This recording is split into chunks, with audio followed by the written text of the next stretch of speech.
nchi hii kuna kitu kinaitwa state capture. Dola imetekwa na kikundi cha watu, na wameteka dola ili wateke rasilimali za nchi yetu kwa manufaa yao. Ndio maana rasilimali za nchi hii sasa zinagawanywa kwa Wachina na Waarabu na Wazungu kama vile hazina mwenyewe. Sasa sisi Chadema tumekataa. Ukisoma katiba yetu ibara ya 26 inasema kila mtu ana wajibu wa kuhakikisha anafuata na anaabide. Kwa abide tutasemaje kwa Kiswahili? Kutii katiba ya nchi. Lakini ibara ya 27 pia inasema sehemu ya pili kwamba ni wajibu wa kila Mtanzania kuhakikisha analinda rasilimali za nchi na mali za nchi yetu. Kwa hiyo nataka nitoe position ya chama hapa, kwa sababu tuna vyombo vya habari na vitapeleka.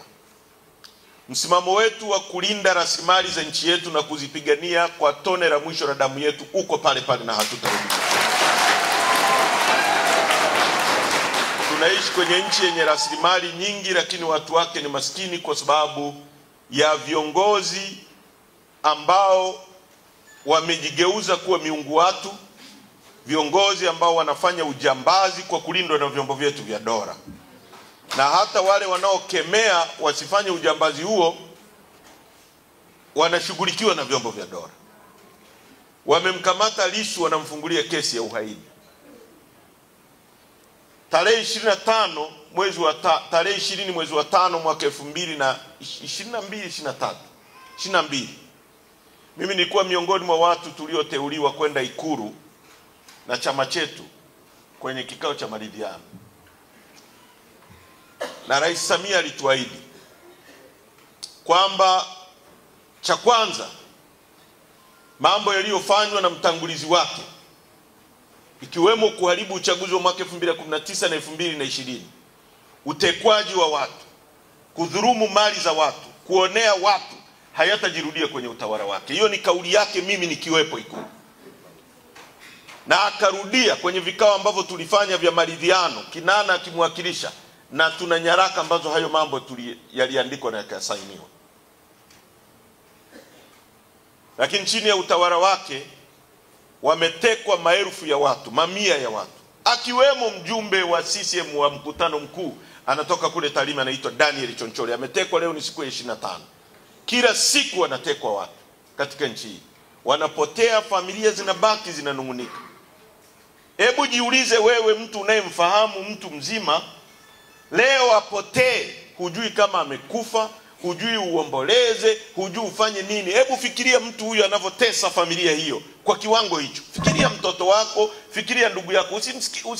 Yani chora picha wewe kwamba unaenda nyumbani, baba yako hayupo, hujui yuko wapi, hujui kama amekufa, hujui kama ni mzima, hujui chochote.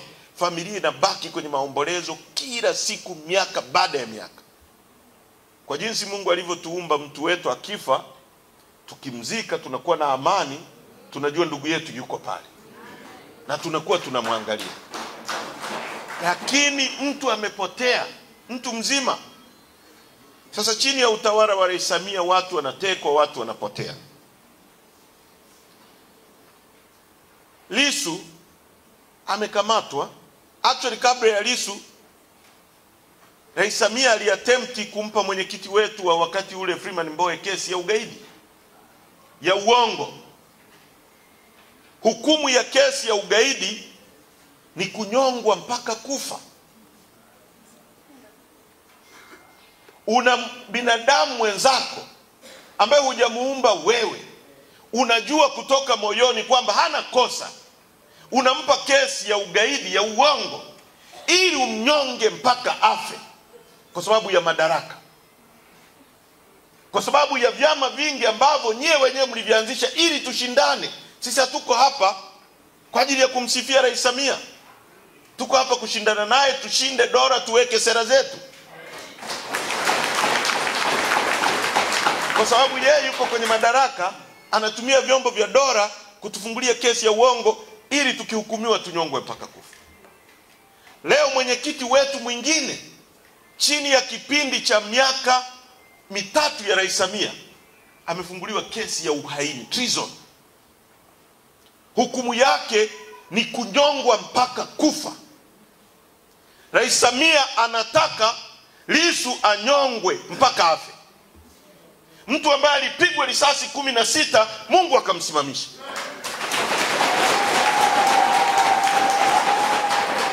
Leo wanamfungulia kesi ya uongo. Ukisoma charge sheet, ni charge sheet ya kijinga, ni bogus charge sheet. Wanataka Lissu wamhukumu, wamuue. Hawa watu tutasemaje? Sio watu walio attempt kumpiga risasi 16 wakati ule. Tutasemaje hivi? Kama leo wanataka wamhukumu, wamuue.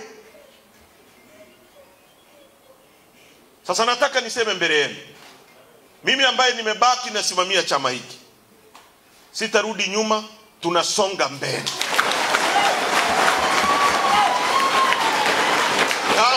Kama walifikiri kwamba wakimkamata Lissu tutakwenda kuomboleza, Lissu atakaa ndani, sisi wengine tutasonga mbele. Wakinikamata mimi, wengine mtakao baki nje msonge mbele. Wakitupiga risasi, watakao baki nje wasonge mbele. Na hawataweza kuiua Chadema. Na kuanzia sasa, barua zao za hovyo hovyo ambazo hazina msingi, za kiuonevu, hatutazijibu. Wakitaka waifute Chadema kama wana nguvu hizo. Tunaelewana vizuri? ANC ilifutwa kabisa na makaburu wa Afrika Kusini. Kwa miaka 27 ulikuwa uruhusiwi kutamka neno ANC. Lakini ANC haikufa kwenye mioyo ya watu wa Afrika Kusini. Chadema haitakufa kwa sababu msajili anaifuta au si wanapiga mtu risasi au wanamweka mtu ndani. Chadema ni imani ya wananchi kwamba ni alama ya ukombozi, ni alama ya maisha bora. Sio swala la Lissu, sio swala la Heche, wala sio swala la mtu mwingine yoyote.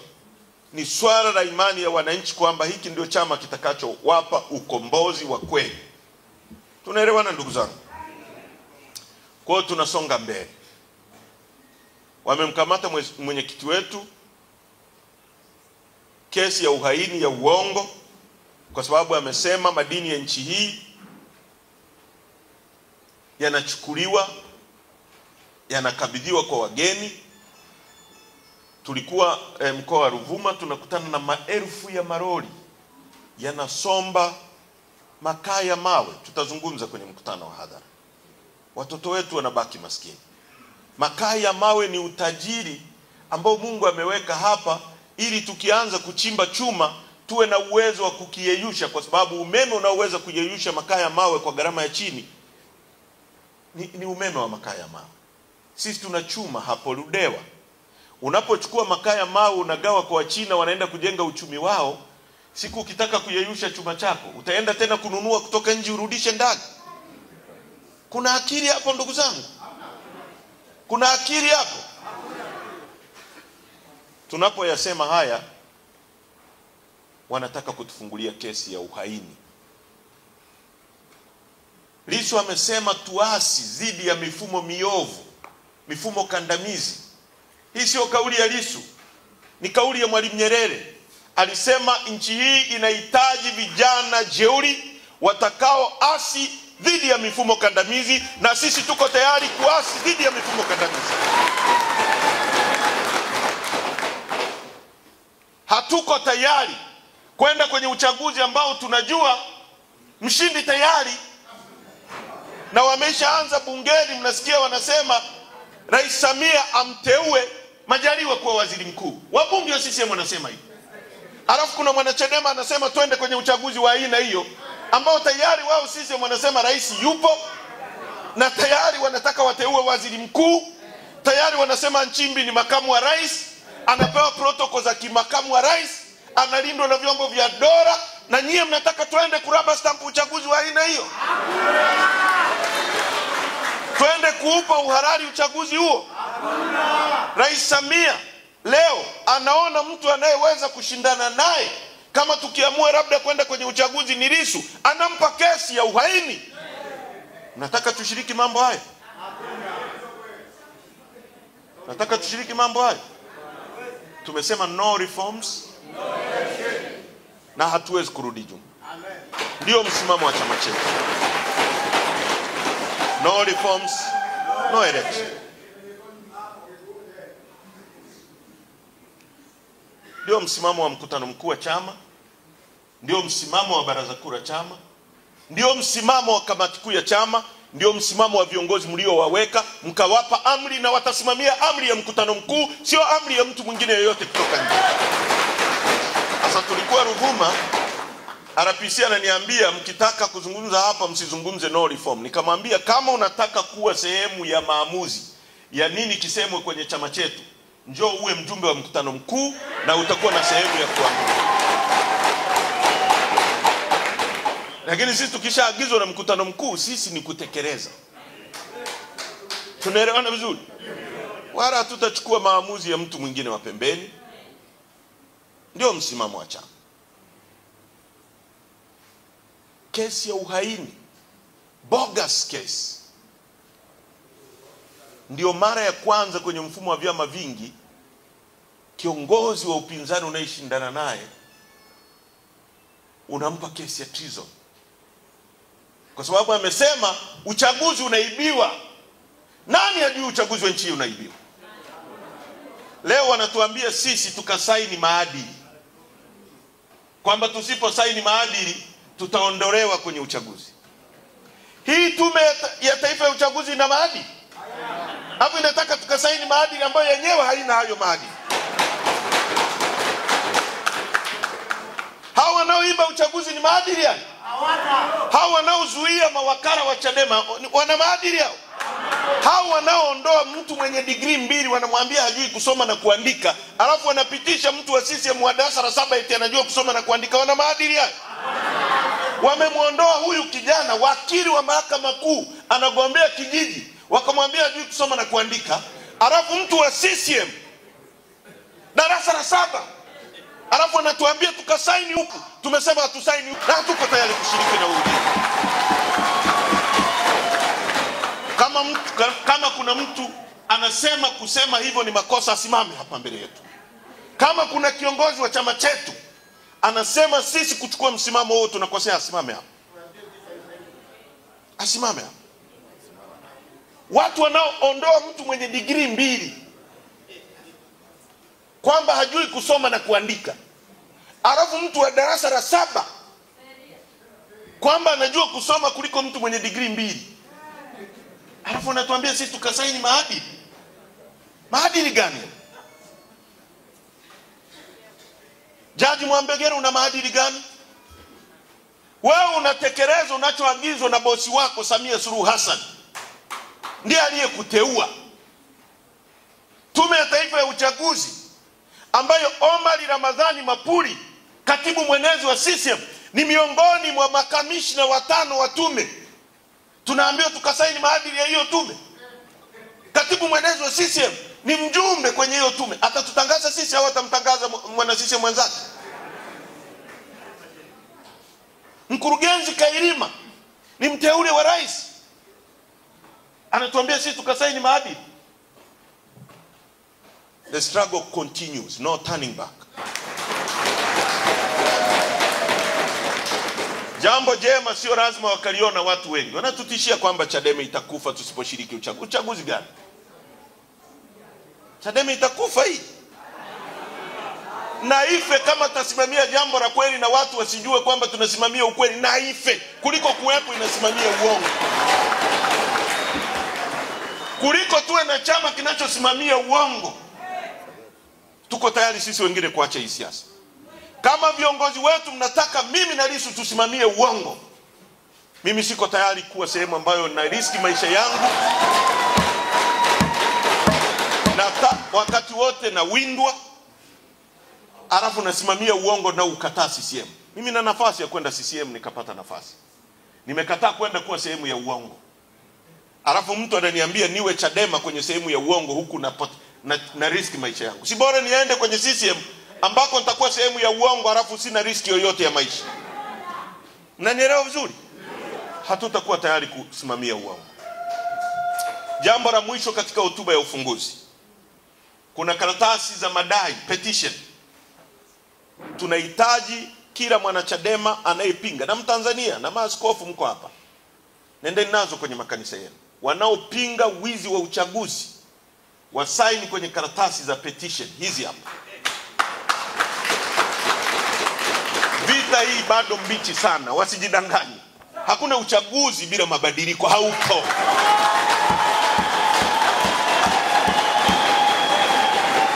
Na bahati mbaya wamemgusa Lissu.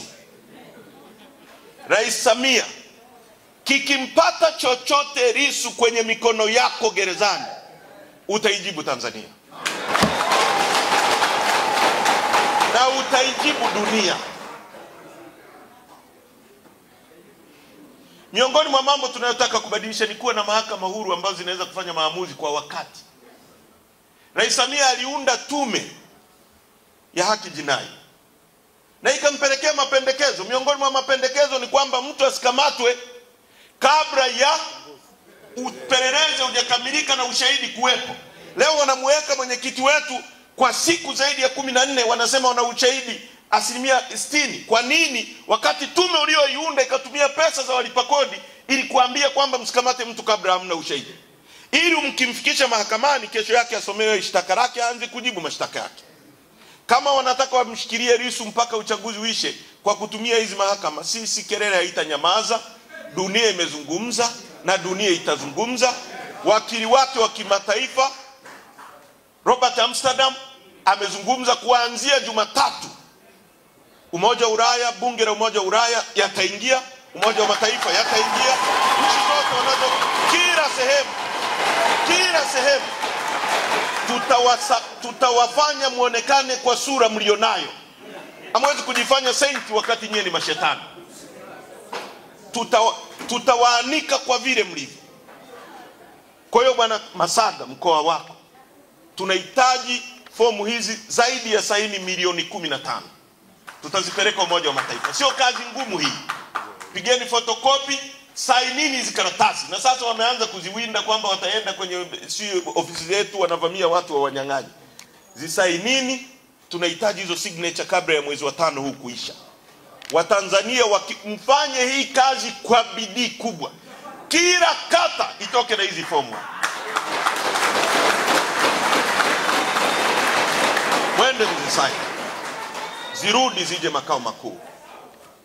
Tuzipeleke Umoja wa Mataifa kwamba kuna Watanzania milioni 15 hawataki uchaguzi wa wizi. Na mwisho kabisa, nyumba isiyo na nidhamu haiwezi kufanya mapambano magumu tulionayo mbele yetu. Tuna mapambano ambayo tukicheza tutauawa wote. Na tukiruhusu miongoni mwetu watu wasiokuwa na nidhamu, wasiokuwa waadilifu, wasiokuwa wa kweli, watakuwa sehemu ya kutuumiza. Tutasimamia nidhamu bila kumwonea mtu wala bila kumwogopa mtu. Ndio hulka yetu. Tutataka watu ambao wanajua kweli, wanawiwa kupigania maisha ya watoto wao wasije kuishi maisha mabaya kama wao walioishi. Hebu fikiria hivi, nyie watu wa Kyela hapa, mnaziwa Nyasa. Wakulima wenu wanachohitaji ni maji yatoke ziwani yawafikie kwenye mashamba. Mpunga ni siku 90. Msingekuwa mnasubiri mvua ya Mungu mlime. Ungekuwa unavuna, unapanda, siku 90 umevuna, umepanda, siku 90 umevuna. Ile faida unayoipata kwa msimu mara moja kwa mwaka, ungeipata mara 4 kwa mwaka kama tungekuwa na serikali inayojitambua. Tusingekuwa hapa tulipo. Sisi tunaagiza mchere kutoka Pakistan, lakini kokote ukienda dunia hii wanakuambia nahitaji mchere wa Kyela. Leo Kyela ingekuwa ni nchi ambayo inauza mchere duniani kuliko sehemu nyingine yoyote. Hatuna uongozi wa kuwabadilishia maisha. Hiki chama kitawabadilishia maisha. Tunahitaji kukilinda. Tunahitaji kukipigania. Najua miongoni mwenu kuna watu wengi wanapigania hiki chama. Kama sisi wengine tunavyojitolea, tunalala barabarani, tunaendesha magari yetu binafsi, tunatumia mafuta yetu, tunaomba ili tuwafikie. Na nyie mnajipanga, mnajipigania, mnakodi kumbi, mnakodi vyombo. Tuwe na nidhamu katika kupigania chama hiki.